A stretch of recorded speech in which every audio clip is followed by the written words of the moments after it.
special speaker with us. And before we start today's proceedings, may I request our dear Thomas Verghese to start with a word of prayer. Shall we all stand for the prayer?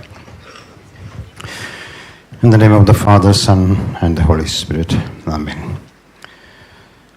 Our gracious Heavenly Father, we thank you so much for another new day, another Thursday in our life. February, the last day of 2024, we look back. The Lord has been good to us for the last 2 months. Especially all Thursdays we could come here and hear or learn something new. Today also, you brought your servant here, Dr. Mohan. We pray for him as he's going to speak something very important and something which we have to hear, that he may talk to us. Bless us together so that this fellowship may be another additional blessing to our organization and also human beings. We thank you for answering our prayers. All glory, honor we give to you. In Jesus' mighty name we pray. Amen. Please be seated.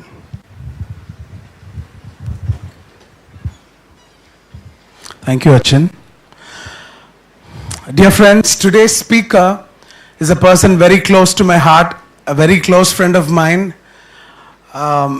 He grew up in Puducherry, and after schooling, he went on to do his undergraduate medical education in Moscow, Russia, University 1, the Royal University, and then went on to do his Medical Informatics, MSc in Medical Informatics from the Erasmus University, Rotterdam, and medical education at Harvard. And during all this, he was the founder director of a nutraceutical company, Dynadis Biotech India, which produced and exported carotenoids. And he went on to trailblaze in various areas of medical education and quality accreditations, and being part of Sri Balaji Vidyapeeth, which is one of the NAC A++ accredited universities in the country. He was instrumental in transforming the landscape of the university. From joining as an assistant professor of pharmacology, he was quickly sucked in by the administration, and he rose up the ranks to become the deputy director and head of C-Dreams, which is the IT infrastructure, which is the backbone of the university.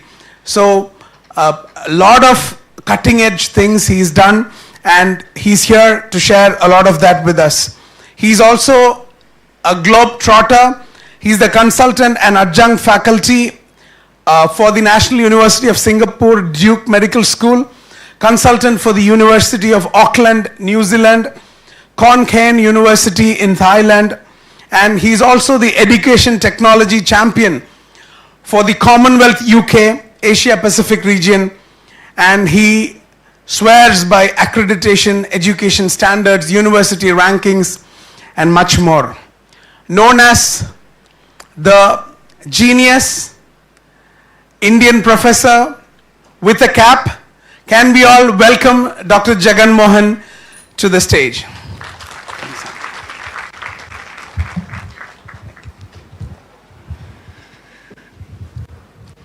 Sorry, a bit of housekeeping here. I have to copy it.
Good morning. Thank you, Dr. Jacob. It was an introduction I did not deserve. I'm so happy to be here. I thank Providence as well as the management of Believers Church for having me here. Okay, it's okay. Got it. Just give me the changer, slide changer. Okay. Let's start the presentation.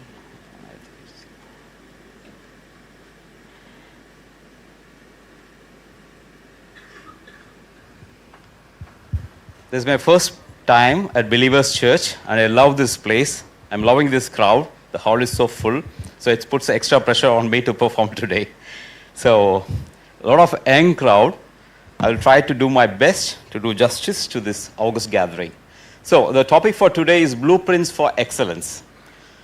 I'm not going to try to transfer knowledge to you. All of you are very erudite, young. You can seek knowledge for yourself. I'm just going to kindle a little bit of ideas, a spark, so that you can seek your own way. So that is going to be my motive. So these objectives are here. I'm not going to read them out. I'll skip this slide for now. Now, I'm going to end my talk in another half an hour or maybe 40 minutes, giving you 4 broad ideas to explore on your own. One of the important things that we will have to understand, which they don't teach us in medical school, they don't teach us in nursing or dental or allied health sciences schools, is what is leverage. This is taught in finance, it is taught in management, but not in health sciences. But this is very important for us as health professionals to understand what is leverage and how to take advantage of leverage. That means leverage itself. And I also talk a little bit about the new idea that is coming about, known as specific knowledge. We know what is knowledge, it's broad, but what is specific knowledge, we'll look into it. And one of the most important skills that we need to learn, which is usually taught to teachers, but we don't learn it completely unless we have interest of our own, is how to transfer knowledge. So we attain this specific knowledge, and then to transfer this knowledge is very complicated. We don't understand it very well even now. We are trying to make headway in how to transfer knowledge. All of you, whether you are young or you are faculty old, have this issue. The older faculty would like to transfer the knowledge that they have gained along with attitude, skills and many other things to you, and that is why we are all here in this place. Now, one of the most important ideas that we need to have in our mind is how to track our progress. Tracking progress has become very important. That is the basis for standards and quality assurance. I'll come to that in a bit. So these are the 4 ideas. I would love to expand upon it if we get time in future in workshops. Now, there is a concept called humanities in medicine. That means we are trying to bring in humanities, that is arts, the liberal arts into medical education. As you know, medicine or health professions is both a science and an art. We understand the science very, very well, but the art is complex. Art is hard. It takes time for us to master the art of healing, art of hearing, art of empathy. This is the hardest part. Professionalism also comes under that.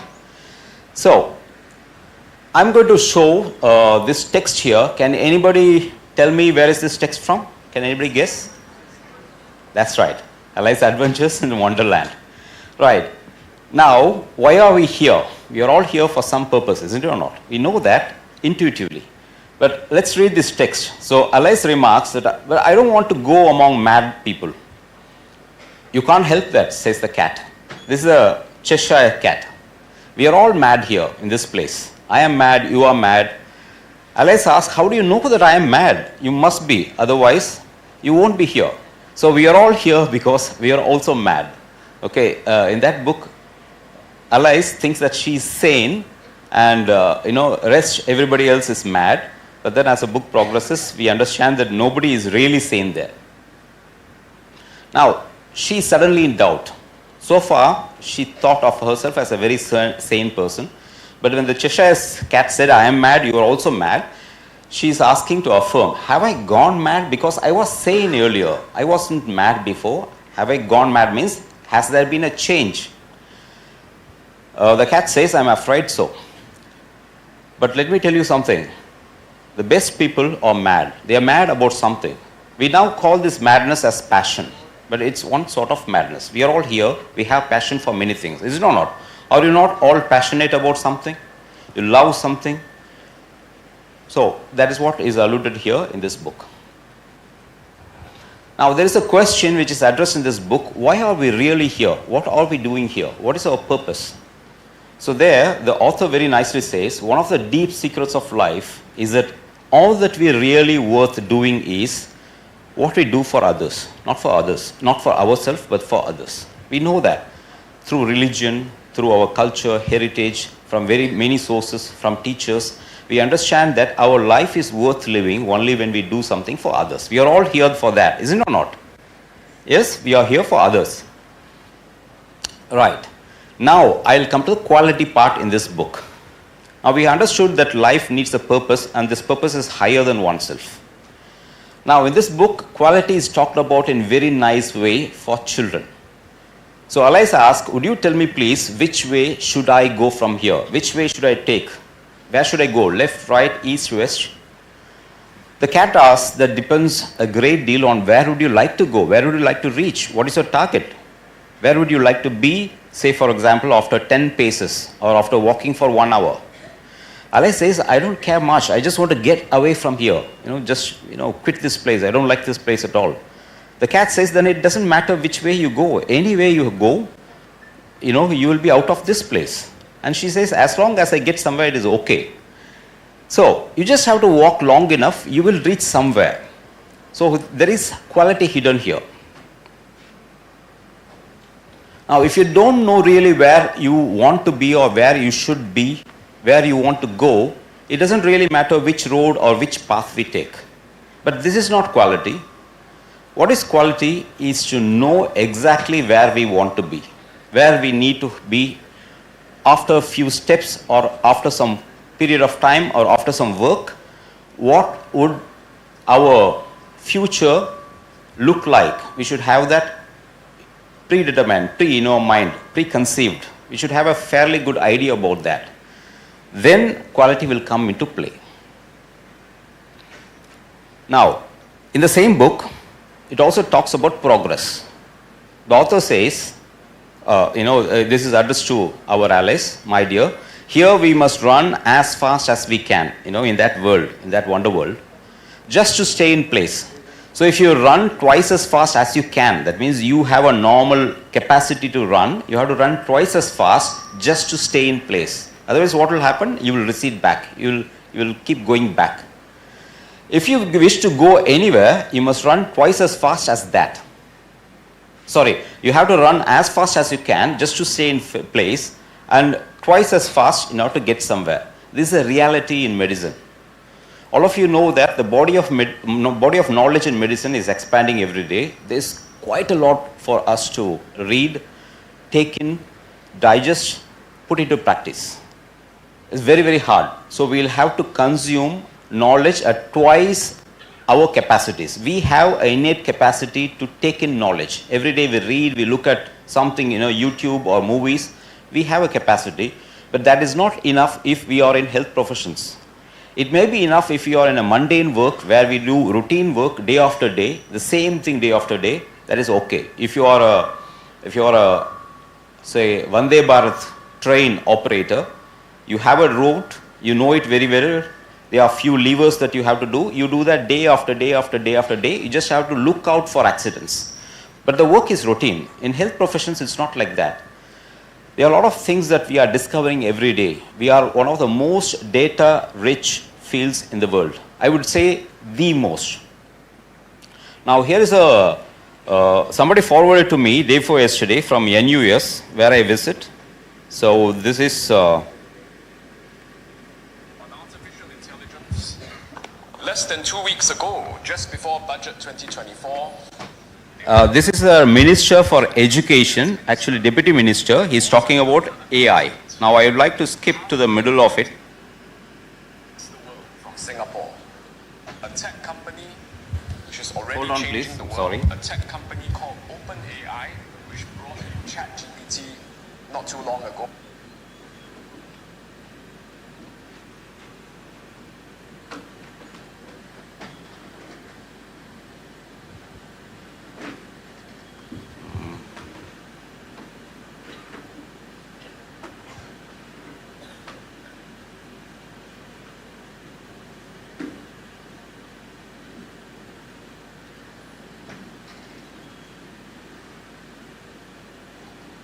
on artificial intelligence photos to AIs. As it happened, it took place faster than I imagined. Within 10 months, OpenAI had announced the Sora platform to produce AI-generated video. So that's the world today.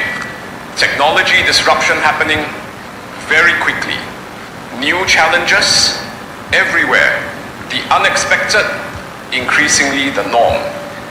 And so we can't hide from these changes. No country, no economy can hide from these changes in the world with AI. Even if an entire country tries to prevent AI from entering its borders, other economies will do so. Your competitors will do so. So we have to accept the world as it is, the way the world is going to be, and look after, support, empower, uplift our people. And this is why the new subsidy for Singaporeans aged 40 and above to pursue another full-time diploma in higher education, this new subsidy in the budget, that's why it's so important. Because it recognizes that in a world that's changing so quickly, what you learn in school, in education at age 20, may have changed, transformed, been replaced by a new world by the time you're age 40. It recognizes that change and supports middle-aged and older workers. And having mid-career workers learning new... Okay. So there are a couple of points here that the ministry is making. Sorry, how do we go to the next one? Yeah. So the minister is making a couple of points here, very important points. This is his talk in the parliament. He says that the world has changed since last November when OpenAI released its ChatGPT. All of you know it very, very well. And AI is making very quick progress. That's what he says. He expected the progress to be at a normal pace. It will take 2 or 3 years, but the speed at which change is happening is phenomenal. Right now, we are in an already transformed world. There are a lot of things happening, new tools coming out every day, literally. And he recognizes that the education that we had, in our times is no longer relevant in this changed world. That is why Singaporean government has announced that all people aged 40 and above, you heard that, will get a new subsidy to re-educate, upskill, reskill themselves. They will all enter again education. So they are trying to re-educate their entire society to face the new challenges of transformation that is happening, disruptions that are happening. So Singapore is always on the cutting edge of recognizing what changes they need to do, and they are one of the, quickly changing countries.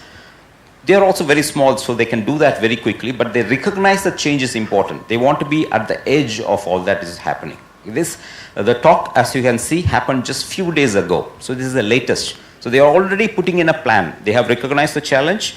They have understood what to do, they have planned, and they are going to roll it out. From, I think, August, they are going to have this new plan for the new academic year. They are going to expand the universities. They have called in everybody who had retired to come back, get retrained. So all people in Singapore, aged 40 and above, will have a chance again to come back into the university system, undergo short courses, maybe of 3 months, 6 months, 1 year, as per the requirements, to reskill themselves. We know right now that medicine is already hard. We have too much to read as it is, too much to digest as it is, too much to teach as it is, too much to learn as it is. But the world is also changing at the same speed. As we are learning, the world is changing twice fast. So we can't learn it all. Right now, we'll have to prioritize. We'll have to know on what topics, what areas within our own specializations should we focus on. We don't have too much of energy, isn't it or not? All of you have a lot of energy? Boundless energy? No. We all have limits. There is a limit to which we can exert ourselves. And studying, reading, learning, teaching, these are hard. These are mental jobs. These are not menial jobs where you can add more people and get a better result. It's not like that. This is hard. We all know that, right? I don't have to preach to the choir. Now, what do we do in this changed world?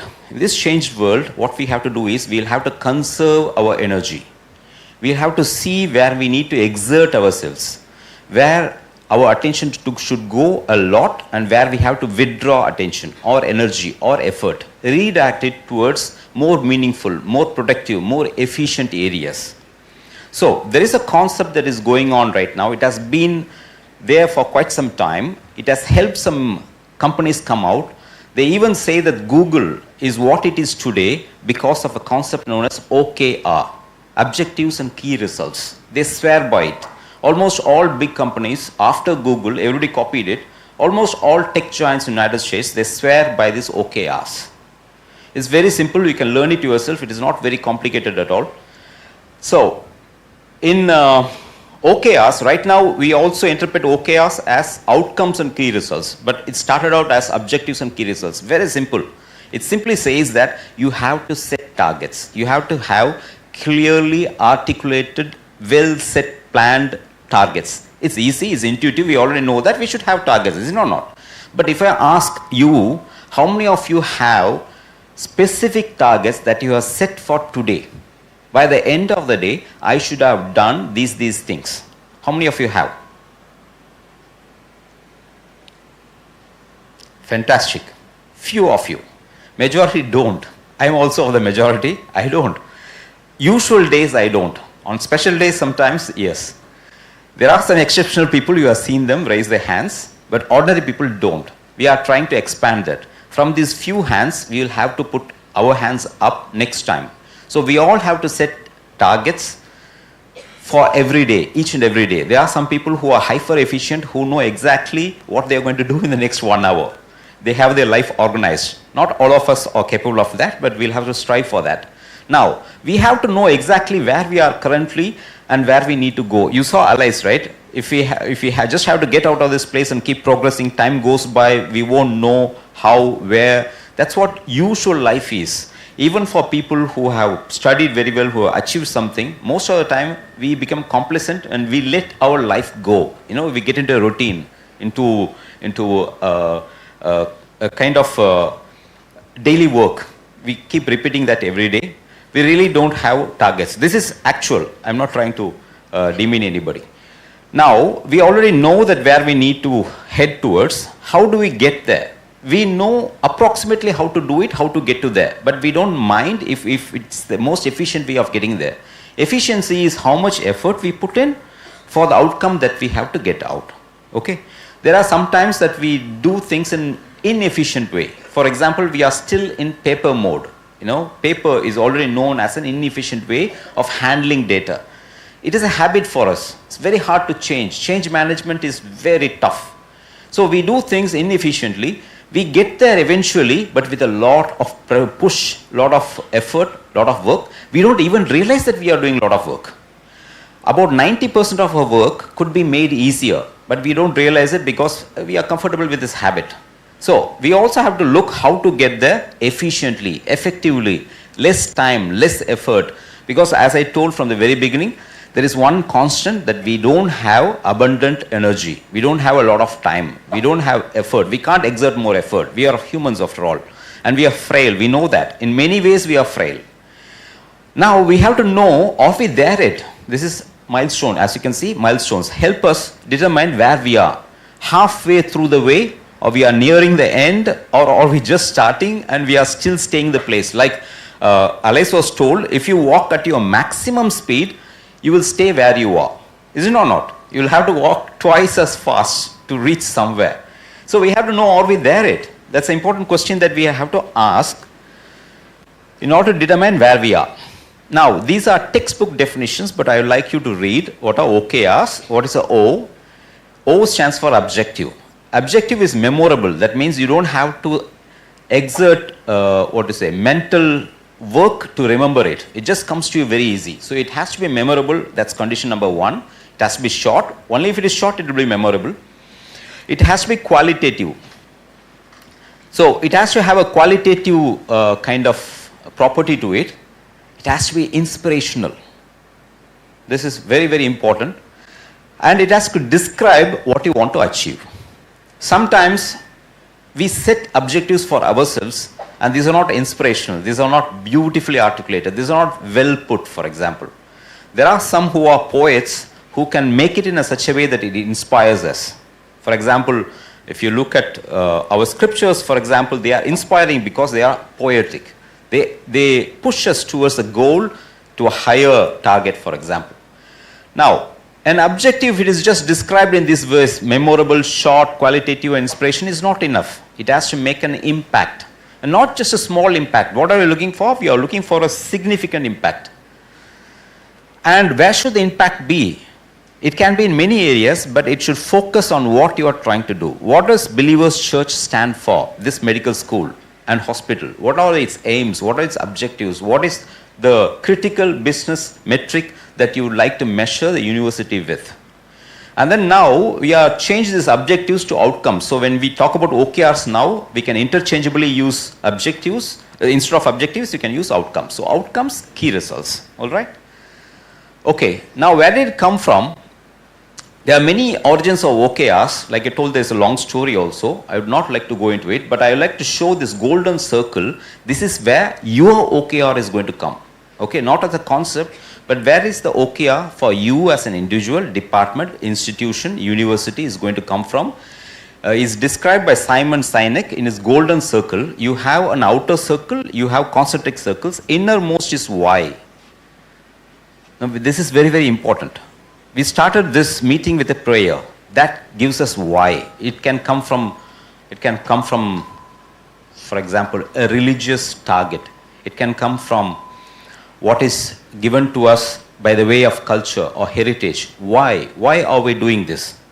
We started this presentation also with a short question, why? Because we would like to do for others. So why comes to us from many sources, how we are going to do it, and what we are going to do it in order to reach the why is what Simon Sinek calls the golden circle. So innermost is why, middle is how and what. From here we have to derive OKRs at an individual level as well as for an institutional level. Now at an institution level, we usually have a vision, we have a mission, we know that. Your institution also has vision and mission, and the institution has certain values. Some values are declared, some are implied. We also have values for our profession as health professionals. So values are there. If these are articulated very well, if they are trained, if anybody is joining Believers Church Medical School, they are told about the values of this medical college at this establishment, what you stand for, then they will imbibe it, they will take it into themselves, it will go into the soul. Once it goes there, then you create the strategy. How to translate those values into outcomes. That comes into operational framework. Now once you have a framework of how you are going to operate, say for example you have standard operating procedures, right? How to do certain things, small things. But when you have an operational framework for your entire self, as well as a department, as well as institutions, then you are ripe to measure it. There comes matrices. That means we'll have to measure how we are working with our framework, whether we are efficient, not efficient, we are reaching or not. Those matrices can be articulated in the form of OKRs. Okay, this is how it has been described in OKRs, for OKRs. Now, OKRs, like I told, can be at many levels, multi-level, institutional, department, and individual, personal. If you see here, there has to be harmony. From your personal values, you might have some personal values of your own. They have to orient themselves to your individual that you are focusing towards outside. That means personal is your very personal self-values. This individual is your professional values that you project outwards towards patient, towards your co-workers, towards the society. And then your departmental values will have to align. All of you will have to align to that at a certain level. Department has to align with the institutional values. And there are multiple levels of institutions. They may be constituent units. You might have a medical college and then you might have a university. So all of this, if it is aligned, everybody knows what to do. And everybody works within the framework, we will get the result that we are trying for. These are all theoretical. This is boring. We already know that. But I mention it again so that it goes into the thought process. Now, one of the second concept that I would like you to take into your brain, understand it on your own, read on your own, is called leverage. Archimedes, if you remember, there's a famous saying, he asked for a place and a fulcrum and a lever long enough. And what did he promise?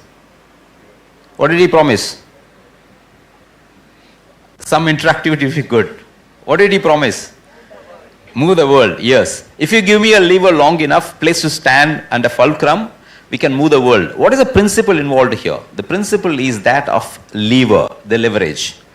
If the leverage helps you move huge things, big things like the whole world, it can be moved. There is nothing that it cannot be moved, provided you have the necessary leverage and a fulcrum, a middle point. Then the effort that you exert here, if you put in here, needs to be minimal. So this lever, what is it doing? It is going to magnify your effort many-fold at that end because you have a fulcrum, isn't it or not? This is simple. This is mechanics. Now, we all have to be consciously looking for various leverages. There are leverages around us. We know them, we use them, but we don't look at them in the correct perspective of leverage. So, sometimes coaches help us push ourselves to the limits. They help us, exert our best efforts. They make us better at what we do. That is what leaders also do. You have excellent leaders, they do it, but sometimes they may do it unconsciously because they are leaders. They are born leaders or trained leaders. They do that, they push. They also use various leverages and they magnify your work. But we need to bring it into the conscious level. That means we have to know what is the leverage, measure it, use it consciously. Now, there are many types of leverages. People, money, everybody knows. All of you know leverage people. For example, if you have a factory or you have you have farmland, you put in farmers or people to work there. That means you add more people, you can get out the output in a shorter time. You add more people. In middle school we learned if 10 people could do the work in 1 hour, if you add 10 more people, what would be the duration kind of questions, right? So that is leveraging people. If an organization has to do more work, the easiest way to do that is to add more people. You just, get more people to do the work and then the output comes out. That is known. And if you want to really get things out, you have to invest money. You have to put in money. You put in more money, your output will also magnify, come out. These leverages are well known. But right now, we are in an age where there are unknown forms of leverage, which all of you will have to think about consciously and take advantage of. One is code, that is programming languages.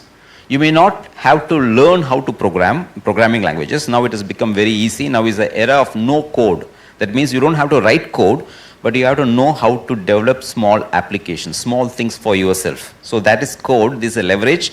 Very few people take advantage of, but we should be conscious of. So here is what it has to enter into a mind of consciousness, that you have to hunt for code to make your life easy. I'll roll back to the previous thing I told. We don't have infinite energy. We don't have a lot of time, lot of things to learn, lot of things to do. So we'll have to focus on the critical areas that we need to extract maximum output from. We have to employ leverage. One of the leverage that you have to look out for, all of you, students or leaders or top management or administration, faculty, doctors, surgeons, everybody, is code. Second thing is robots.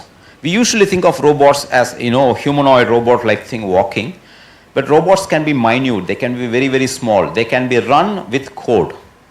Now there is a very successful investor called Naval Ravikant. You can look him up. He's a modern guru kind of thing, in investing in wealth creation kind of thing. He talks about robots. He has said that there are robots available to each of you, and these robots have been packed into a data center for energy efficiency. They are waiting there for you to give a command that they can execute. Okay, already robots are available. We think of robots as a futuristic thing. Robots will come in the future, they will do our kitchen work, they will make an omelette when we want it. That's futuristic. But right now, there are already robots are available. Only thing, you don't see them like the humanoid form. It's in a form of microprocessors packed in hard disk, sorry, not hard disk, in servers and placed in certain places. We call it the cloud. So we'll have to take advantage of it as an individual, again, department level, institution level. If we are not leveraging these two, this code and robots, that means we are missing out on a lot. We are doing a lot of extraneous work ourselves, which we'll have to cut down. Because again, I'll come back to that. What we don't have, what do we don't have? The luxury of time, energy and effort. We don't have that. We acknowledge that. We know our limitations. Like, I would like to play a small movie to demonstrate leverage in terms of money. But the same thing applies to us in many other ways also. So let me play this video. Leverage is borrowing money to amplify the outcome of a deal. Here's how it works. In a normal deal, someone with $10,000 buys a box for $10,000. He then sells it to someone else for $11,000. For a $1,000 profit, a good deal. But using leverage, someone with $10,000 would go borrow $990,000 more dollars, giving him $1 million in hand. Then he goes and buys 100 boxes with his $1 million and sells them to someone else for $1,100,000. Then he pays back his $990,000 plus $10,000 in interest. And after his initial $10,000, he's left with a $90,000 profit versus the other guy's $1,000. Leverage turns good deals into great deals. This is a major way back. All right, so we saw the example of how money is used as a leverage by businessmen. They borrow money from the banks. Always they keep borrowing. They build something, they repay the bank, and they are left with a huge profit, right? Same principle applies. We are not bankers, we are not businessmen here, all of us. We are doctors, faculty. So we have to employ a different kind of leverage, which can be code and robots. Two things. Okay, consciously you will have to look for these two things. You might be using it always. Already you might be using a lot of programs, a lot of stuff to help you, but now you will have to measure how efficient they are, look for efficient ones. That is what I would like to leave you with. Okay, oh sorry, it's running. Oh, got it. Now, what are some leverages available for health professionals? We call them as systems. There are a lot of things that go into this. Automations, second brains, databases or knowledge management. These are 4 leverages that is available to you right now. Some of you would be taking advantage of some of this even without knowing it. I'm just putting it in words. Now, what are systems, automations? I'll come to these things in a bit. One of the things I would like to highlight, databases, knowledge management, second brain. Now, there is a moment going on. We have a lot to manage. I told before, healthcare is a data-intensive industry. We have a lot of data, patient data. Every patient comes to us with a lot of data. Name, age, diagnosed disease, provisional diagnosis, differential diagnosis, treatment plan, stuff like that. Lot, isn't it? We take it to our brains. That is one part. Another is what we learn. We learn a lot of things that we have to keep in brain. How many of you received a notification saying that there is a meeting today at 8:15 in the amphitheater? All of you would have received it, right? So it was there in your brain and you actively acted upon it. Good for you. But if a notification comes that there is going to be an event 3 months from now, will you keep it in your brain? Even if you keep it there, you are going to forget it. Okay, that is what the brain is for. Forgetting, useless things, retaining the important things. That is what brain has been systematically made of. So the concept of second brain is that you offload all of your work, not all of your work, lot of your work onto another form of a brain that exists in your computer, in your pen drive, in your laptop, in a knowledge management system. You offload it, and you don't offload it in such a way that you forget about it. You set it up in such a way that it reminds you and appears before you the moment you require it. It's like recollection. Usually what we do, we try to remember certain facts in our brain, right, and recollect it when we want it. And if you are good at it, if we say we are intelligent, we recollect it immediately. That is what examinations is for. That is why we read a lot of things. We try to retain it. A patient comes, we remember an obscure fact about an obscure disease. We recollect it and use it for diagnosis. That's what we try to do, right? Now, the modern concept is not to learn everything, because I told you we don't have infinite many things. We don't have infinite brain power as well. The modern concept is that don't try to remember everything. Offload it to your second brain. But the second brain has to be very efficient, that you can recollect whenever you want, pull whenever you want. So put everything there and then know how to pull it at a moment's notice, within seconds. So that's the concept of second brains. If you go and search, there are a lot of systems how to do that. You can explore it. A lot of doctors have also said that how they use second brains to store many information and pull at the need, at the exact moment they require it. Now, some of the leverages that you need to learn on your own, One is databases. Nowadays, there are no-code databases. I'll come to that in a minute. One of the most important things that we need to consciously know, seek, and use in our life is automations. There are many things that we do routinely. You are running out of washing powder, you go to Amazon, order. Isn't it or not? We do that, right? We do that consciously. But it takes away time, which we don't have. We don't have the luxury. A lot of things that we do routinely can be automated. Provided we look for it, we use the right tool to automate this stuff. So please, the idea is to automate the mundane stuff that it does not require your precious brain to do, automate it. Don't store too many things in your brain. Again, precious real estate in your brain, push it to your second brain. That's an idea. These are all leverages, freeing you up. Let me tell you something. In National University of Singapore, we had a workshop on affecting teachers' workload. Okay, affecting. We didn't tell them that it is going to be reducing or we are going to increase it. It is just affecting it. That means some change.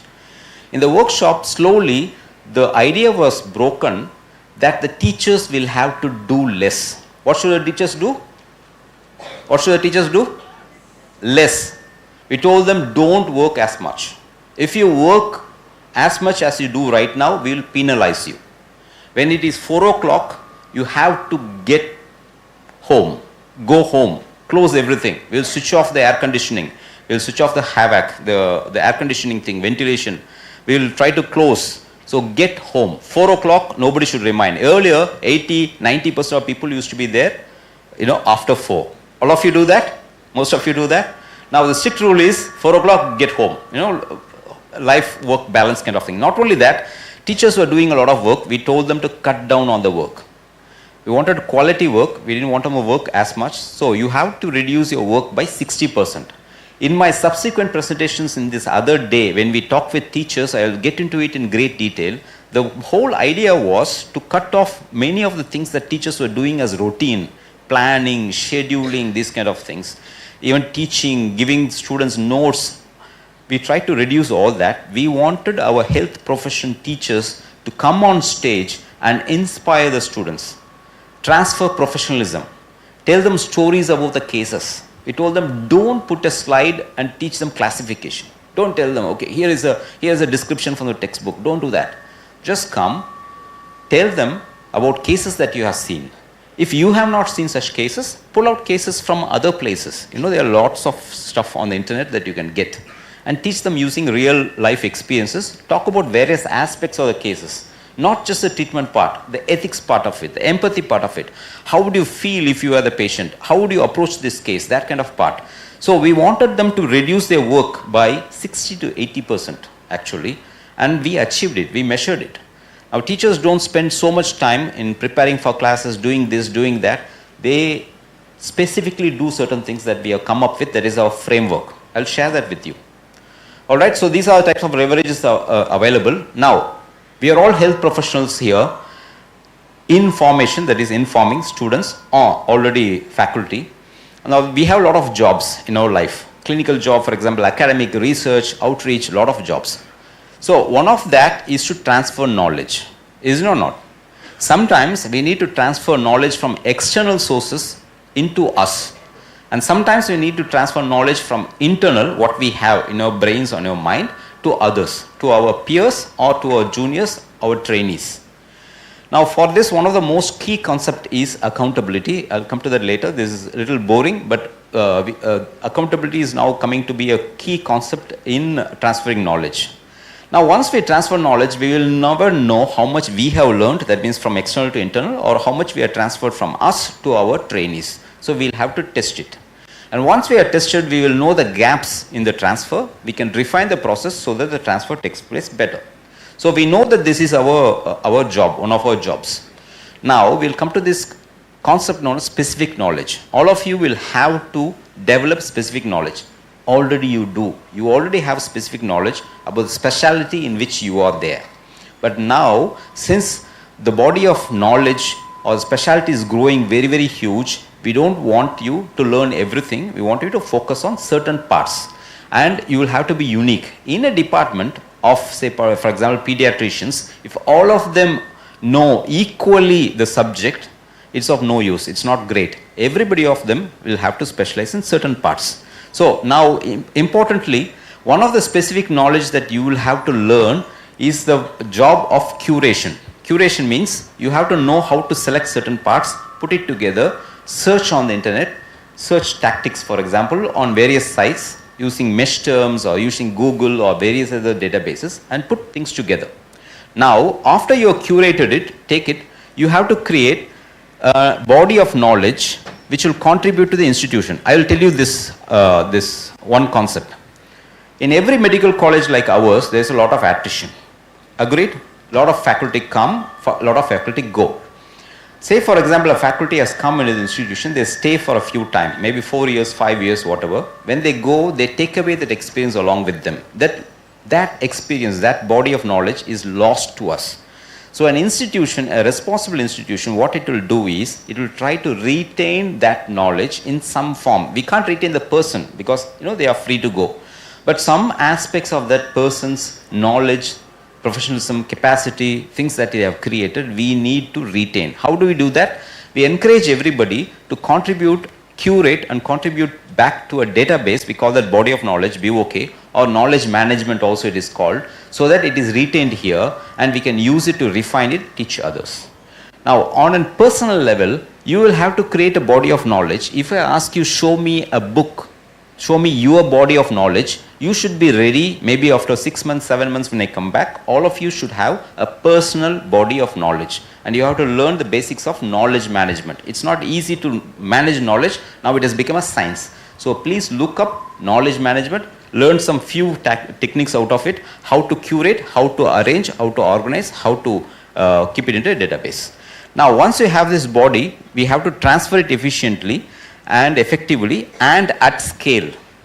Okay, so you have 100 students in your class. You have certain aspects that you want to teach.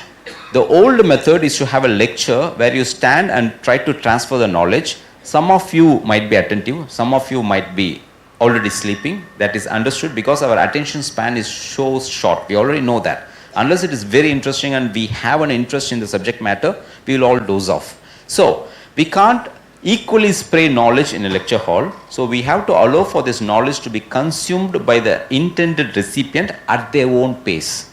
It's called personalized learning. They choose when they want to learn and we have to provide the opportunity for that.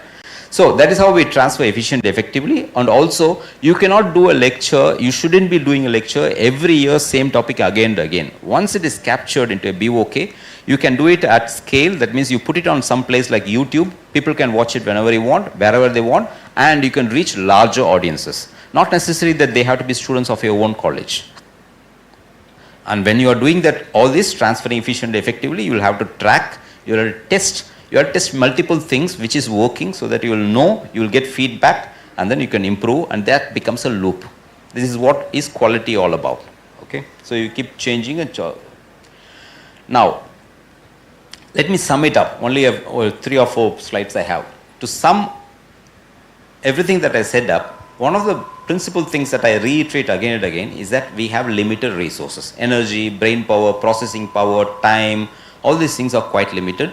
We have to consciously make them more efficient. That means you use as minimum as required, but get the maximum output that is required. So, you have to learn about personal managers. There are many personal managers which will help you manage your own personal life in all your aspects, the professional aspect, the academic aspect and everything. Now, how many of you use calendars? That means if you have to send out an invite to others to come to a meeting, do you write it there, dear all, I am inviting to a meeting, or do you send a calendar invite? Calendar invite? Fantastic. Now you will have to use them completely so that you offload some aspect of managing your own life onto the calendars. And then count everything that matters or even things that doesn't matter. One of it is using, nowadays they say that you have to use something known as a habit tracking thing. Positive things. Every day I'll have to exercise half an hour, or pray, for example, twice a day or once a day. You count and you see where you are progressing. That is counting everything. It has to become a project. Now the last thing that I would like to focus on before I end my talk is that you have to consider everything as a project. And then here is where the new science of project management comes in. Project management is a skill that they don't teach us in medical schools. We learn it on our own, and we even don't know that it is a project management. How many of you have organized events before in some capacity? All of you, isn't it? So we do it, we know it, how it is done. Any responsibility given to us, we execute it. But we don't do it methodically in the way scientifically it has been proven as better ways of doing stuff, which has been encapsulated as project management. Whenever we do things, we already do, we are all professionals or we are students, we don't realize the science behind it. We don't pay attention that somebody has studied it, they have published papers, and there are better ways of doing it. So we have to take everything as a project, and we have to work it out in a way of doing project management. So there is an excellent book called Project Management Book of Knowledge, PMBOK. You can read it. There is even an examination, there's a certification to become a project manager, certified project manager.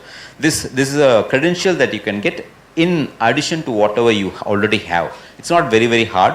I highly recommend that you go through it, take that examination if necessary, or just for your knowledge, go through it. Whether you are a student or a seasoned administrator, this will help a lot. Okay, all right. I'm at the very end of my presentation, and here is what I would like to leave you with. My teacher, KR Seduraman, he is Professor of Medical Education from JIPMER. He and some of his colleagues started the first national training institute for teachers in JIPMER. Okay, he used to say that everybody has to learn 5 new skills every year. So this is the beginning of 2024. We usually have resolutions for New Year, right? How many of you have resolutions?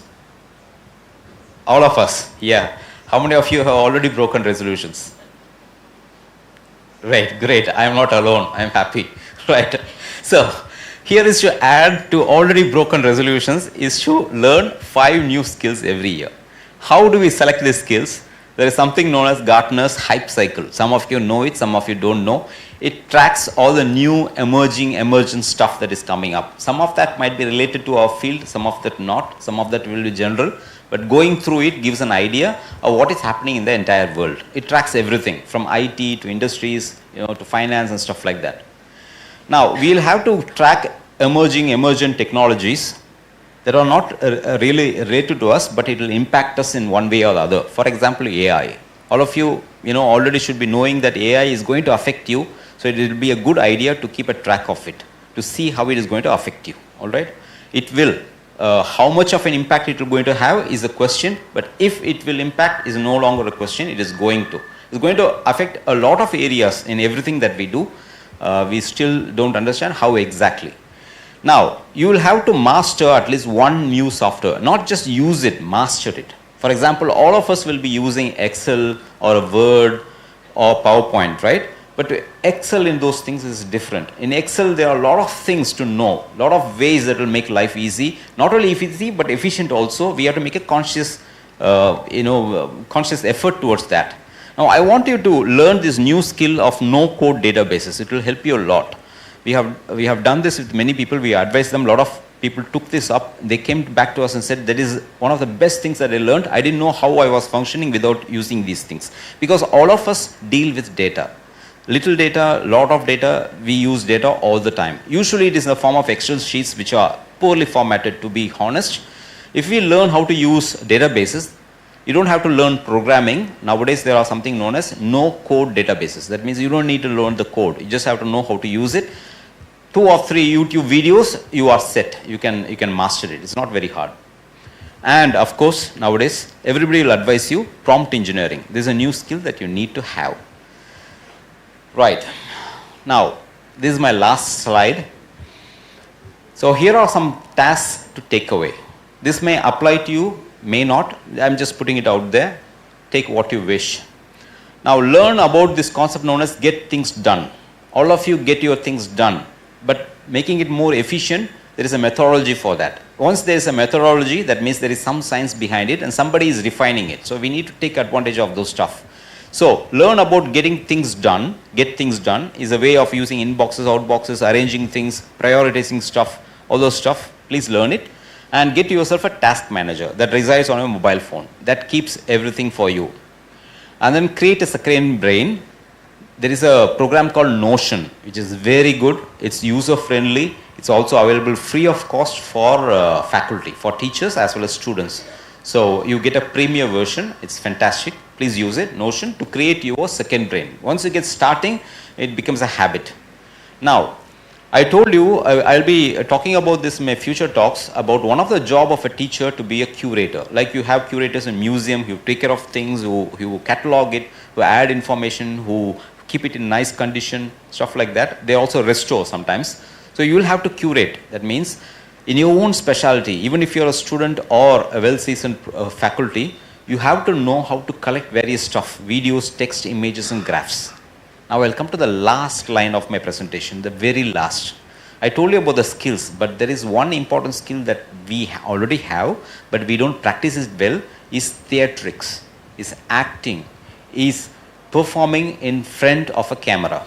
What is the last skill I want you to have? Last skill?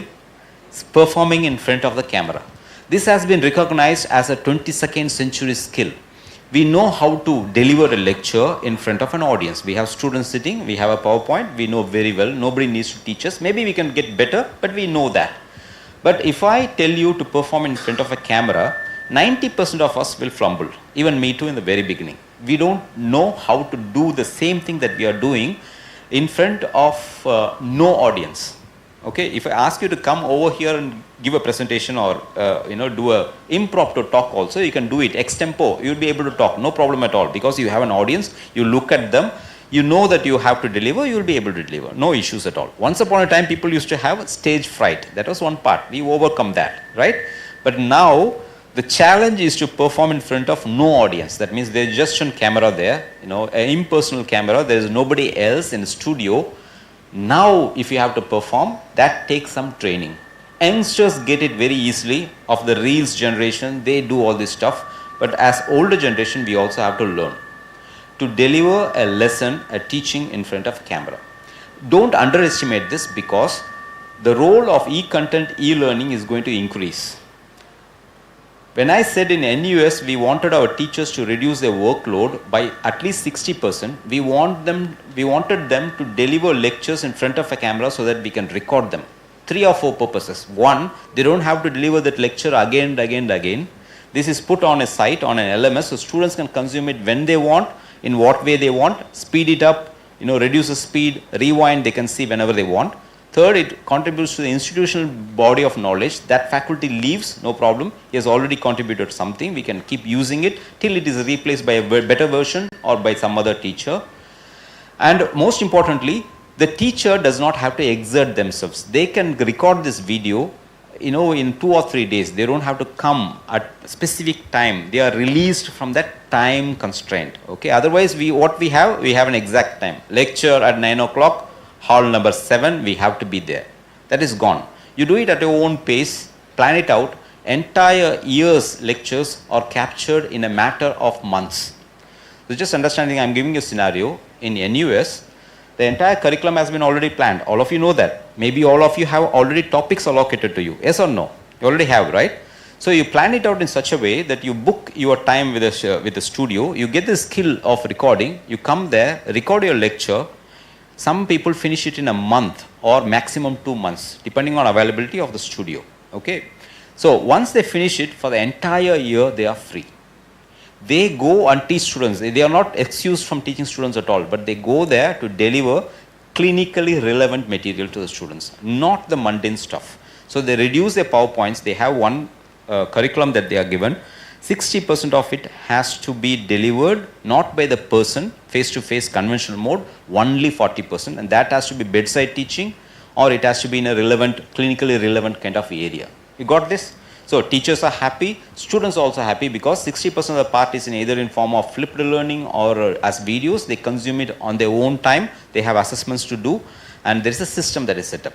So teachers exit the college, they go home, they spend time with their family, and other recreational stuff, and this is how efficiency has been increased. It is shown, we have measured it, we have shown that the students' performance has gone up. Instead of a person sitting there making them sit and listen to you, we don't force them anymore. So the lecture part is reduced. I will tackle this part in a little more detail when in my subsequent presentations, and I think I have finished it. Thank you very much.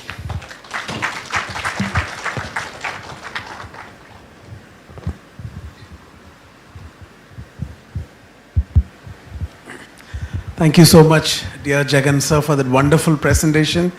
I'm so proud of you, and I'm glad that we have you here. And if there are any questions, you can reach out to me, and I can write to him due to lack of time. Yeah, my email was on the screen. Yeah, this is my email. You can take it down if you wish. I may not be of great help, but I would like to be a humble help. Please don't believe that. He'll be of great help.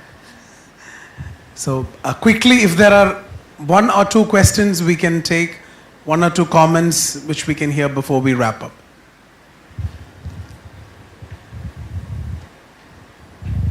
All right. So thank you so much. May I request our Associate Director, John Walid sir, and Principal Girija ma'am to please come on to the stage.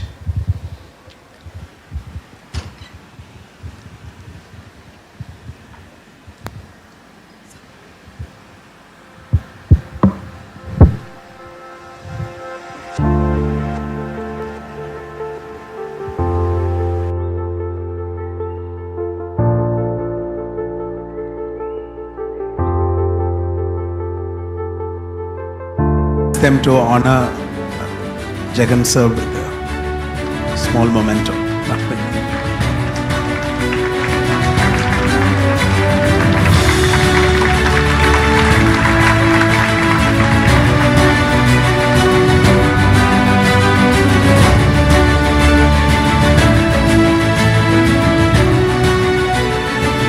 Thank you, sir. Thank you, ma'am.